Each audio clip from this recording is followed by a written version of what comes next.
Spring is here, which means it's time to start planning some hikes, getaways, vacations, and road trips. That's right, and we're so excited for our upcoming travel this year. While our flights are booked and our car rentals are secured, a lot of our fine-tooth planning happens in the spring. Dusty, what's our go-to source for information when we're planning our trips? From our hikes to the most scenic roadways to the best spots to eat, Moon Travel is our favorite travel guidebook publisher for so many reasons. From excellent first-hand experience from authors who are local to the areas they're writing about, to wonderful maps and great recommendations, Moon Travel Guides give the reader so much more than other travel guides on the market. That's right. And we're so excited that this year we are again partnering with Moon Travel. And through this partnership, through the end of 2024, our listeners can get 20% off any Moon Travel Guide when they use the code GAZE24 at checkout. That's code GAZE24, GAZE24 for 20% off any Moon Travel Guide for any national park, for any place in the world, in Moon's entire library. Head to our show notes and check it out to see Moon's entire collection of guidebooks, or go to moon.com. So, ready to cross something off your travel bucket list in 2024? Have a lot of great ideas for trips, but don't know how to get started or keep your itinerary organized? Wherever your wanderings may take you or inspire you to go, Moon Travel has you covered. Head to moon.com and use code GAZE24 at checkout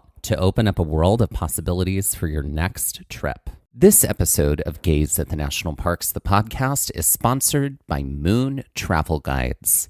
Moon Travel is the travel guidebook publisher for ethical travel. Don't spend months trying to build the perfect trip when you can do it all with Moon. Whether you are taking a short trip, exploring a European city, heading to a national park, or traveling to South America, Asia, or beyond, make sure to pack a Moon Travel Guide with you. Hello and welcome to Trail Mix by Gaze at the National Parks, the podcast. I'm Dusty. And I'm Mike. While our long format episodes explore one hiking trail in one national park, one park at a time, Trail Mix is the short format episode of our show. It's where we get to explore topics we didn't get to cover in our long format episodes, including history, science, environmental justice, and also interviews. Today's Trail Mix is a very special interview with Felicia Leo Kemp, the co-author of Northern California Hiking with Anne Marie Brown, published by Moon Travel Guides. Based in Sacramento, Felicia has found a never-ending array of wonders in Northern California and its landscapes. From its impressive national parks to the national seashores, recreation areas, and state parks alike, Felicia has explored so much with even more on the horizon. An author, lawyer, and founder of several nonprofit groups, including Take a Hike Tay-Sachs and Sacramento Women Hikers, Felicia has a deep history with the national parks and outdoor spaces that has definitely lent a hand in the co-creation of this incredible book. We were so excited to chat about all things Northern California with Felicia and to hear more about why we so desperately need to get back to California and get on some more trails. So I grew up hiking, camping with my family. That was our vacation. We lived in Texas, so it was quite hot. And my dad firmly believed you should see your own country before you travel elsewhere. So I've actually been to most of the states in the United States, mostly hiking and camping with my family. And, you know, I went through my education and eventually married, started having kids, and my husband and I hiked wherever we happened to live for our careers. And we moved out to California in 2010, started our family here. We naturally just kept going on hikes. And I realized there were times where I wish someone had given me a heads up, like, this trail is going to split and you're going to have to guess which way to go because there's no sign. And so I started a blog. Actually, I had our own personal family blog. I would just share things on there. But then friends of friends started sharing those posts about hikes. So I then decided to make a separate blog specific for hiking called Family Trail Time. And that's where I would drop like those little couple of hints, tips, whatever that might help people out on the trails. And so that way I could give advice out into the world and whomever consumed it was fine. And I guess in 2015, I started sharing on Instagram and Facebook. And from there, it kind of just eventually took off. I just shared pictures and some helpful hints here and there. I think it was in 2020 2022 that someone at Moon reached out to me at my DMs and said, we have a role you might be interested in. You should check it out. They slid right in. I know. I was like, wow, I'm too old for this. I've been married a long time. And so I went to LinkedIn to see if this person was legit. And then I went to the website and I saw the role posted for Northern California hiking. And so I went through the interview process, and the application process is pretty extensive, writing samples and, photos, lots of things that you've done. But it helped that I had a blog and Instagram that could show them. And she probably just did a search, right? And for like Bay Area, Northern California. And so going through that process took a while. And then I was informed that I was selected. And what I do in my full-time job is I'm an attorney. And so a lot of the same sort of skill sets that are required in my full-time job are required with something like this. You have to have good research skills. You have to know it's a reputable resource. You have to be willing to ask the questions and think of the questions. And then the photography piece was just fun because I was responsible for mapping. The experts do the mapping for the book, but I had to wear a Garmin and write down my little, points along the way of interest and make sure I knew what mile that was at. So there was a lot of research and writing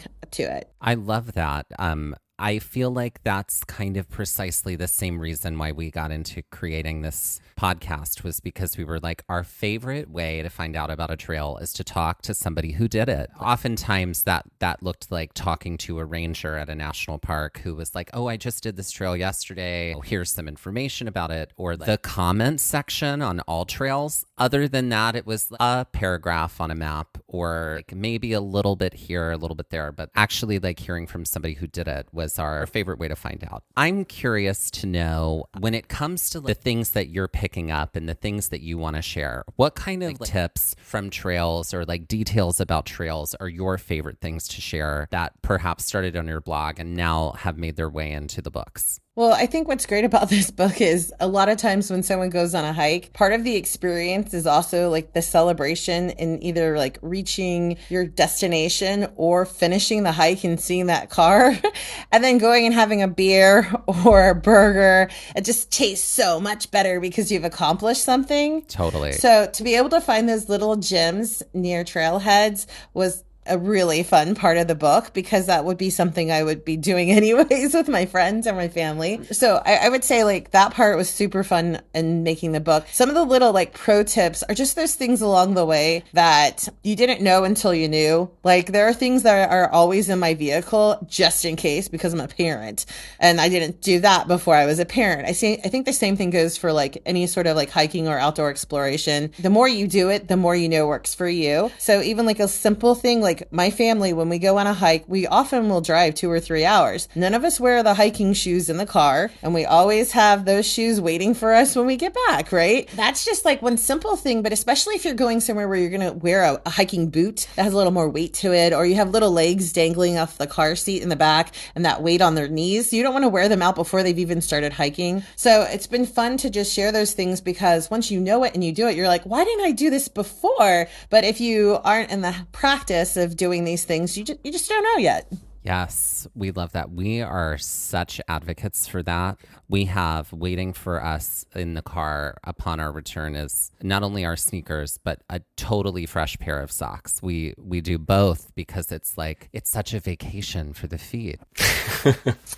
I air those dogs out. I take I usually have a couple of pairs of sandals depending on my mood, and depending on how sore I am too, maybe. Yes. How much cushion do I need in the sandal versus what's going to be cute.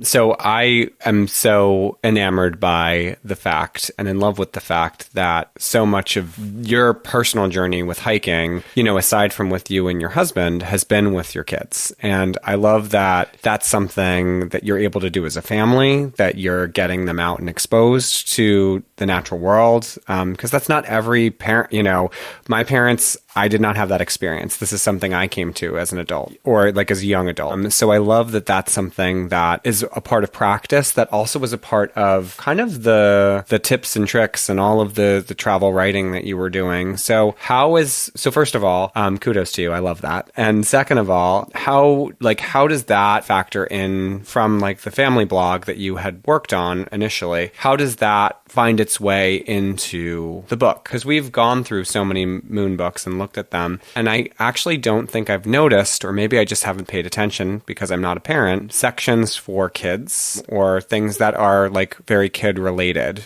within the book. So is that something like how do you put that in? Yeah, I think there are a couple of things. With kids, a lot of times it can be as simple as thinking of beginners because you want something that's maybe not so long or not so challenging, but there are other considerations that that cross over too. So our middle child, Grayson, never walked, and so we always had to wear him, or he had a regular stroller that was a pretty hefty one, and then eventually he was in a wheelchair. And so finding handicap accessible trails became a priority for us, especially once he got really heavy and we couldn't go very far, or just for ease because he had medical equipment that eventually we had to carry with us. And so I think that's one of those things where there's crossover, right? So a wheelchair accessible trail will also be stroller friendly. So if you're worried about taking, some formula or diapers or wipes, all these extra things that come along with taking kids anywhere, it's like a relief to have that. And if you look in the book, there is a list of kid friendly hikes, but there's also accessibility like built into the different trails to like help kind of get you a sense of that. And then I think some of it is like understanding like elevation and distance. So even though a trail might be shorter, if it's got, a great elevation gain, that's not going to be so easy. And then it's knowing your own kids.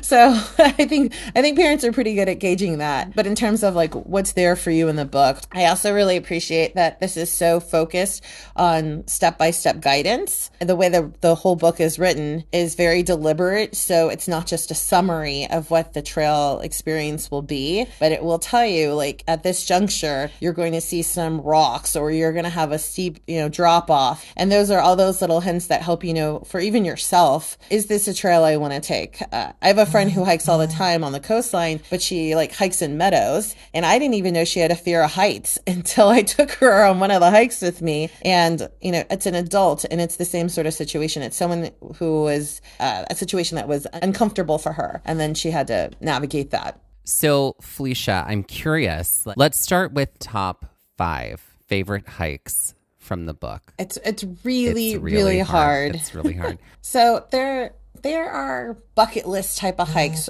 for sure, right? So like Alamere Falls, which I didn't know that's how you're supposed to pronounce it. I always call it Alamere.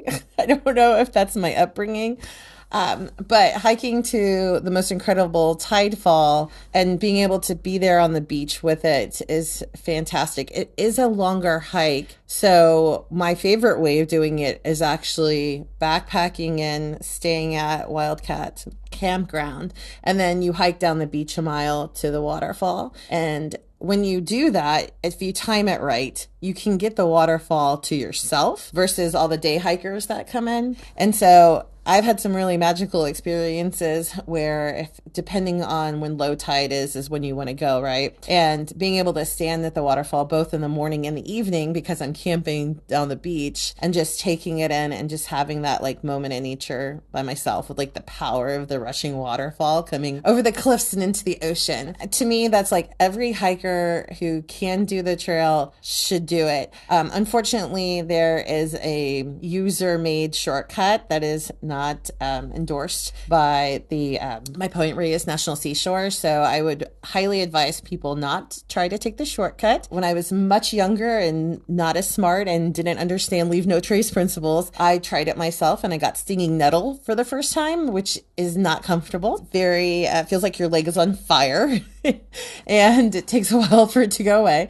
And also, I know someone who was airlifted off the beach because they were injured. Yeah, I get that the temptation, but just don't do it. Writing this book, Point Reyes, just really pulled me in. There's so many trails and the National Seashore, and then I would say, a little further north, Sonoma Coast. I had never really explored that as in depth as I got to writing the book. Poma Canyon and Red Hill. You get to say you went to a summit, but really it's just like a grassy hill with a picnic table, and you get to see the Russian River flowing down and into the ocean. The town of Jenner is right there. It's just like peaceful. And to be up on the top of the summit, I mean, it's super low. It's just it's like maybe like just over a 6-mile hike. I can't remember exactly off the top of my head, but it's just so beautiful and serene to sit up on top of the hill and watch the river flowing. Obviously I'm drawn to water, right? Those two are the two that just really like come to mind straight away. But it's funny when I'm having these conversations because I think there's the best hike for you on that day. Absolutely. Right? Absolutely. And so one of my probably number one favorite trail of my life might be Mist Trail in Yosemite. And so I think, again, if you can do it, you've got to try. And our family was at Yosemite on Sunday, and my daughter is almost 6, and she's done she's done long hikes, I suppose, but she was recovering from a cold and I didn't want to push it. And so my boys and a friend did the full Mist Trail. But with her, as a mom and a kid, we just did as far as she was willing to go, which was like to the beginning of the falls. And that was enough for us for that day. But it still felt like an accomplishment because she got to see, a waterfall. But yeah, Mist Trail will forever have my heart. My husband and I have hiked Half Dome, and Mist Trail is like leading up to Half Dome, but Mist Trail, like that's the magic. Like, I mean, other than actually getting to Half Dome, but yeah, Mist Trail just can't be beat. And Mist Trail is the one that's like Vernal Falls, and then you could do Nevada Falls next. Yeah, exactly. We love Mist Trail. Loved it so much. It was like we are always saying hike early and hike often because we're people who will, get there at 5 a.m. to start a trail because we would like to find parking, And so I remember we got up we had 2 days in Yosemite. And so the first day we did Yosemite Falls, wanted to die, absolutely die. That trail was so hard. And then the next day we did Vernal and Nevada, where we did the Mist Trail. And we were like, this was so amazing. And I'm so glad we did it in this order too, because I'm like, that's really ambitious. Whenever I hear people do those two in a row, I'm like, woo! Yeah. Your quads, man. Yeah. Calves, all of it. Yosemite Falls was such an ass kick. I mean, still to this day, I'm like, yeah, I don't know that I need to do that one again. That one was so I've only ever gone up to Columbia Rock. I've never made it all the way to the top because whenever I've gone, I've had kids with me. And so my husband and I took turns carrying Grayson, and our other son was, I think, maybe 6 at the time. And we got to Columbia Rock and we were like, we're good. Yeah. Right, we're good. And then we were wearing a kid too. Yeah. But I keep telling myself, like, I need to get to the top. And then I look at those switchbacks and I'm like, wow. And the like actual terrain is just like, mid-sized rocks the whole way. Yeah. And I'm like, we saw so many trail runners doing Yosemite Falls, and some of them barefoot. I was like, you must have like calluses of steel on the bottom of your feet. Like, how are you even doing any of this? But yeah. You just reminded me of a funny person I encountered, if I can share. Sure. Please. Oh, please. When I did Alamere Falls, when we were hiking out, a hiker was hiking in, and all he had on were his hiking boots and a backpack. Oh, so nude. And so what? But one and only time I saw a nude hiker. But it sounds like that's not like a nude hiking trail. No, that was a once in a lifetime, I hope, experience for me. But it's however somebody is comfortable exploring guess so. nature, right? Sure. I mean, I'm glad I didn't have my children with me for the questions I would have had to answer. Sure. But, it was a weekday, so maybe he didn't expect to run into so many people out there. Maybe not. There are definitely like trails designated in some places where it's like, yeah, you might encounter nude hikers after this sign, but that's not most trails. Sure. And there are beaches Right. There is one hike in the book right on the other side of this rock pile. It's all nudists. Okay. And I didn't know that when I took my family. And my son, I guess he was probably 12, maybe 11 at the time, had already climbed up the rocks and was like, going along them. And this father, like carrying his kid, is like waving me down, like, they're nude people over there. And my son looks down at me. He's like, I already saw it. It's no big deal, Mom. And I was like, well, good. I'm glad it's not a big deal. There you go. It's not a big deal, right? It doesn't have to be. It's good to know. Yeah. It is good to know. That is in the book. It is in the book to be aware. Be aware. It is good to have a heads up on that.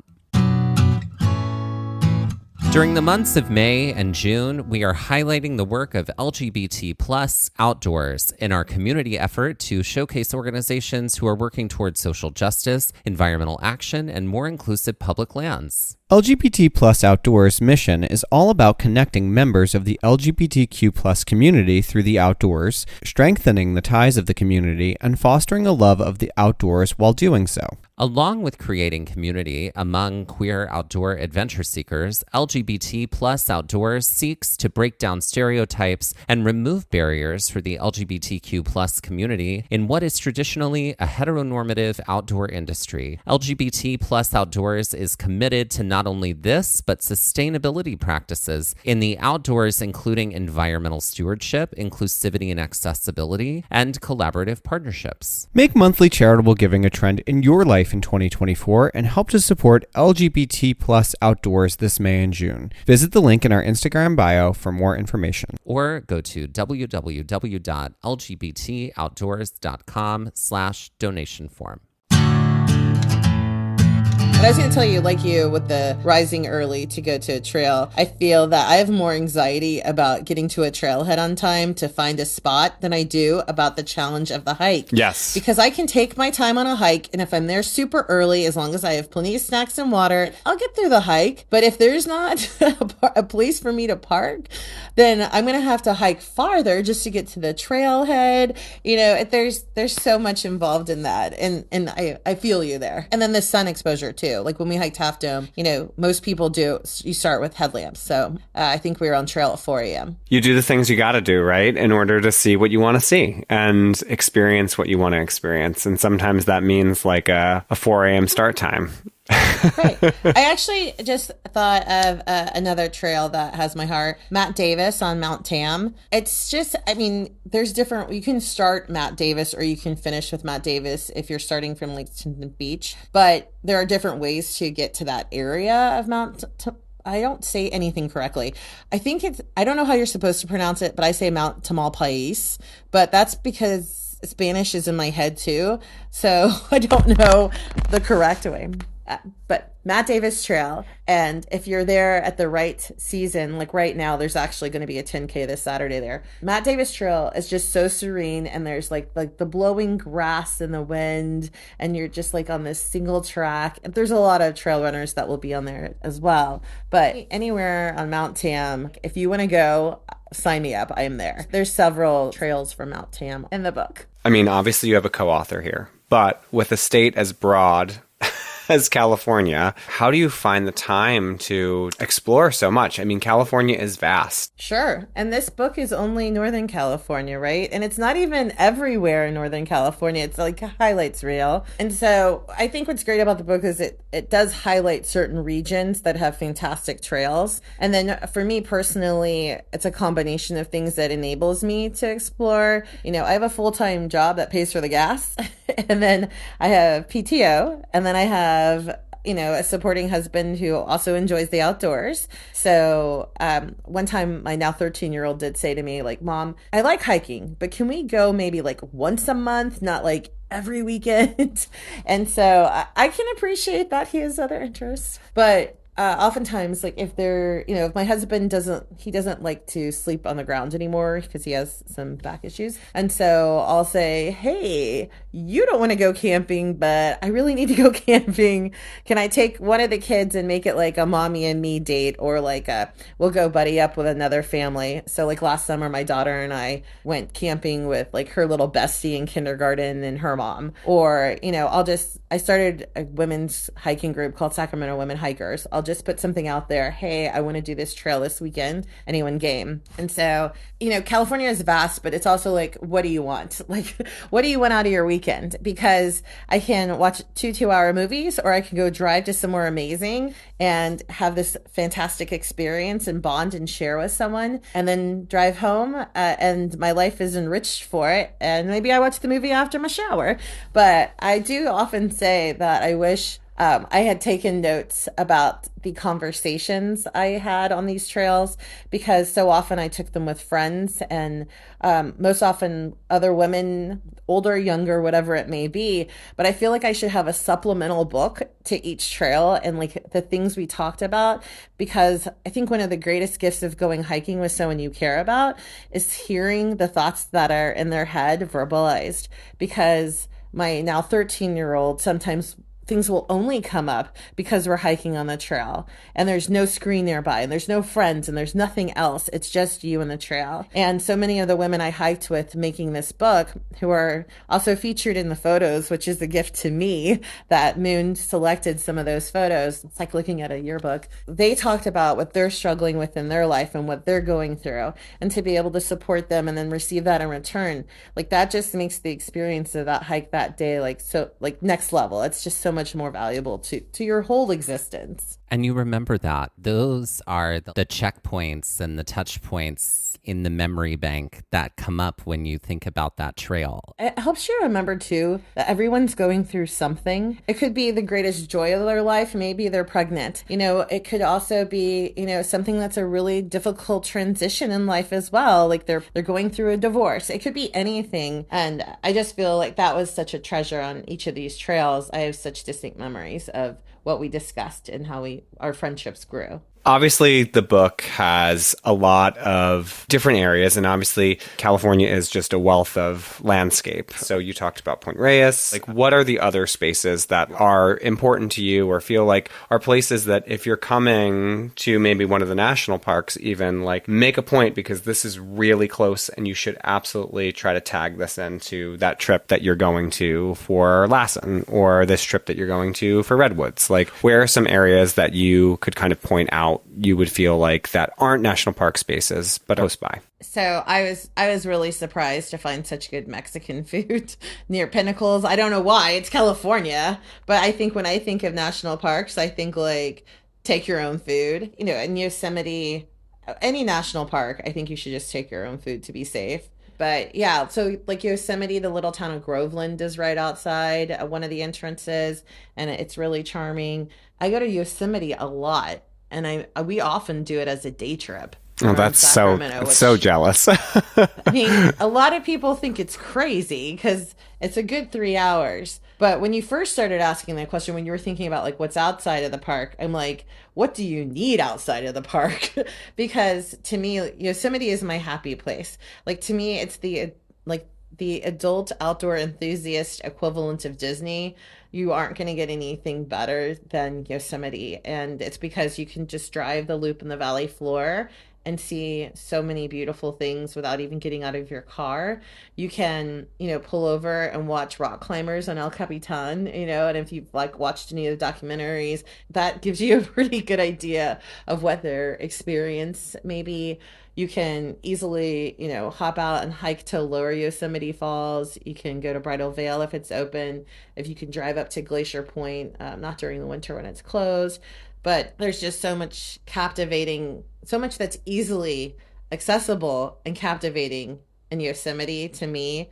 I don't know that I've ever explored much right outside of it. I just, we go and whatever that day is gonna, whatever unfolds in that day. I will say Curry Village has decent food if you're like, you want a pizza and a beer. To your point about comparing it to like Disney World, I remember being a kid and going to Disney World and like going to Magic Kingdom and like turning the corner and seeing the castle, and what a moment that was. Pulling through Tunnel View and seeing Yosemite, way better, way better. At least for me. I was like, whoever planned that, man, they did a great job. What an incredible thing because to do. It really is a reveal. Such a reveal. Absolutely. Like, you have to pull over and take a moment, right? Like, it is, and that's why they have, that pull off right there. Like, we pulled through that first morning, and like the sunlight was just like perfect, and like you can see Half Dome, you can see El Capitan, like you can see everything right there, and it was just like. I will say, some things that are specific to Northern California that you can find lots of places, but like also in Yosemite. Each entrance has something special about it at Yosemite. And so a lot of times I think people are like, oh, we're going to drive into Yosemite and see Tunnel View, but you may not. And so that's part of why it's really important to do your research. But the entrance that like we used on Sunday is Big Oak Flat.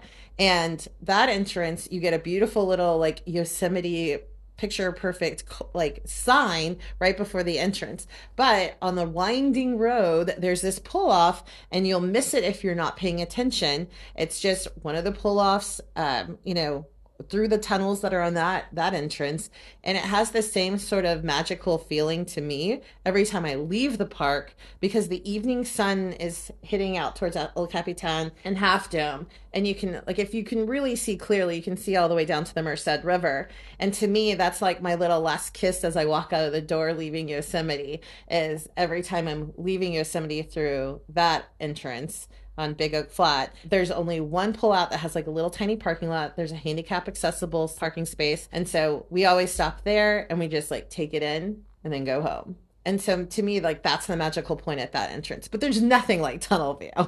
The only other place like you get that like reveal is maybe at Glacier Point. There's other areas of Yosemite too, again with the pronunciation, Tioga Pass and through the north. Most people don't even go up there ever. And if you want like some serenity, doing any of the trails in the northern part, there are some easy kid accessible, like easily hiked by all ages, easy trails. There's some challenging ones there too, but it's just a different part of Yosemite. Also, the reservoir, Hetchy, I always say it backwards. My husband thinks it's hilarious. Yosemite is just so vast. And the magical thing about our national parks is there's something for everyone. And no matter your capability physically, you can have an amazing experience. I'm totally in love with Sonoma Coast, and I think it flies under the radar because when people travel to California, it's not something that you really think about. Like, you think about like Napa, Sonoma for drinking wine, but you don't think about like just how beautiful it is if you're on Highway 1 driving,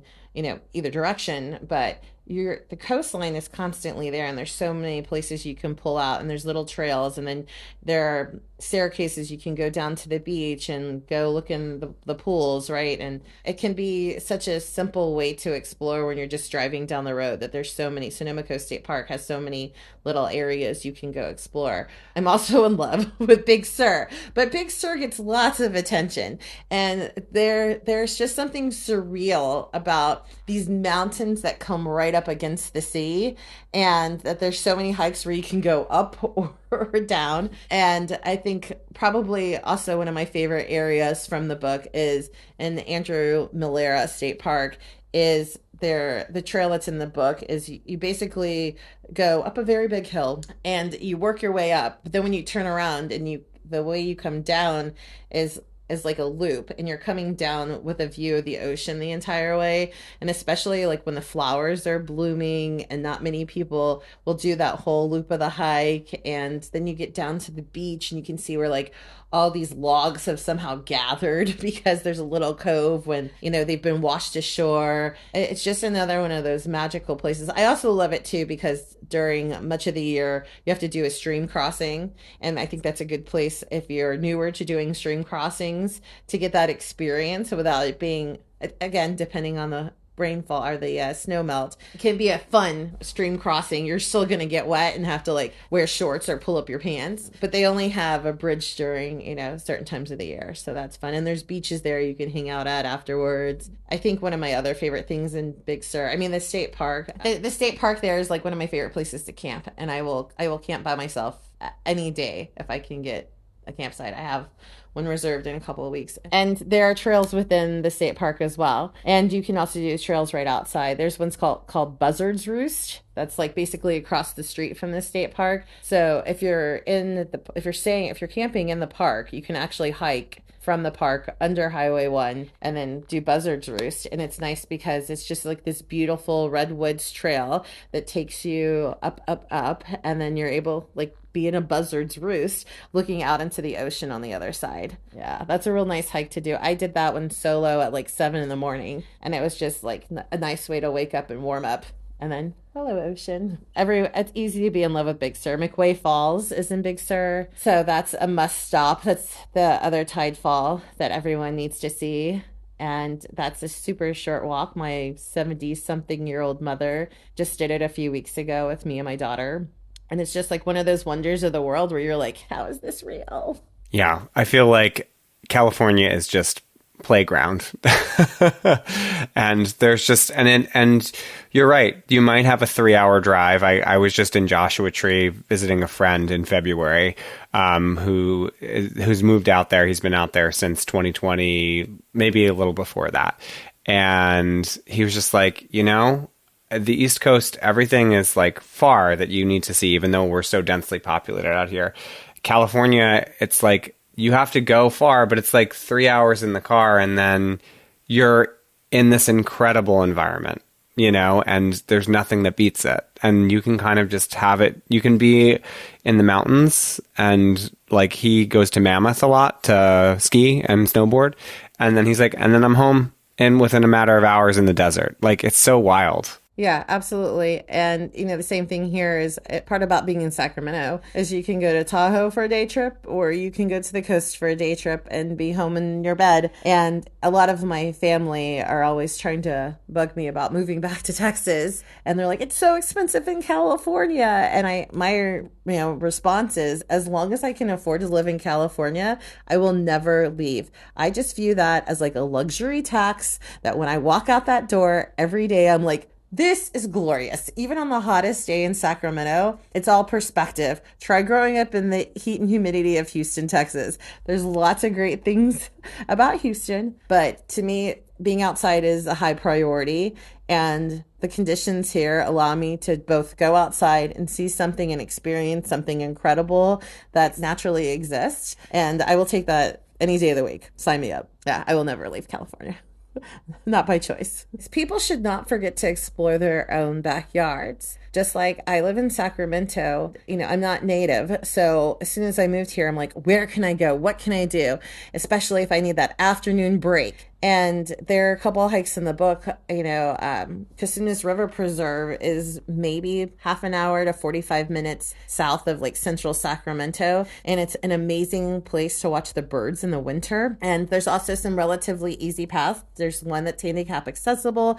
There's a boardwalk that goes out into the water when it's the winter and there is water. I think it's easy to overlook the green spaces nearby and how valuable they can be in your daily life. And you should take advantage of those. I'm all the time exploring all the little different parks and green spaces in the greater Sacramento area just to get out. And then it doesn't have to be a multi-hour expedition, but you're still getting the fresh air, the sunlight, the walking, and, some internal peace by just going in your backyard. Because I do think we overlook that with the grandeur of like all the places you can go that are like Yosemite. Like, absolutely. But not everybody's going to have a day trip to be able to take. And that's why it's important people also get involved in like the Parks and Rec committees and, the planning committees for wherever you live. Is part of why I moved where we did move is because there was a green belt. And then COVID hit and I was so thankful that I had somewhere to go that I could still have my work day working remotely and still go do something without having to impact, emergency personnel and other places because they were saying like, don't go do all the crazy hikes at that time anyways. I'm curious if you have any tips or advice for first-time hikers coming to California who are going to explore and maybe go to a few different places or pick a few spots. What are some things to remember, things to think about, things to have in mind? Sure. I think anytime you're going to go explore or travel somewhere new, look at what's unique to that area. So the redwoods of Northern California are so grandiose, and you can see the redwoods many places. You can see old growth in several places. One of my favorite spots that's in the book is Muir Woods National Monument. And so to me, it's like one of those, you just gotta do it. Even though there will likely be crowds, you do need to make a reservation for your parking or do a shuttle.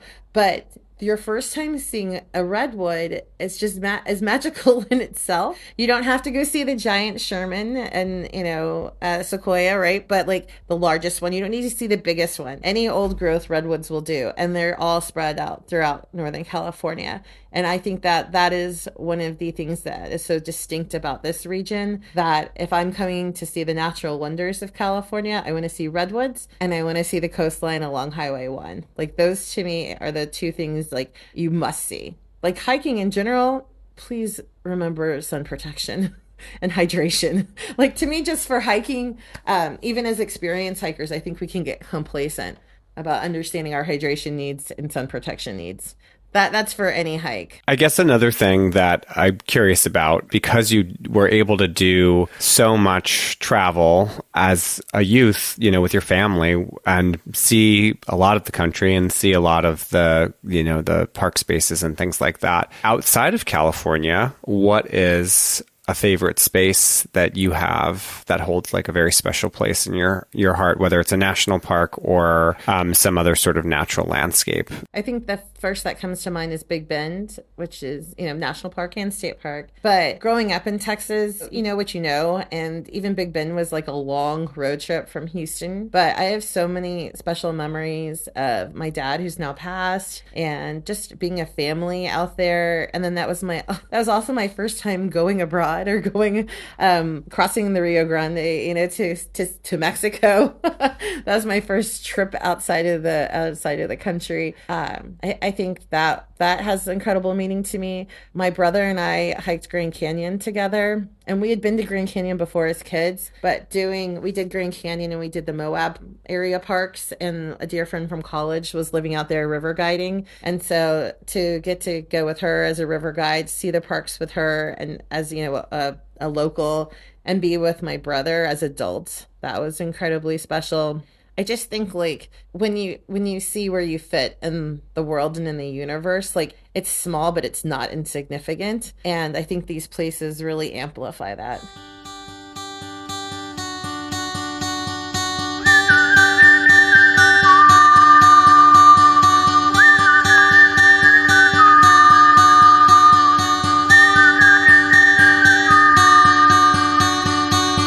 This has been Trail Mix by Gaze at the National Parks, the podcast, and we're here to remind you to hike early and hike often, and that adventure is always out there. Gaze at the National Parks was created and is hosted by us, Dustin Ballard,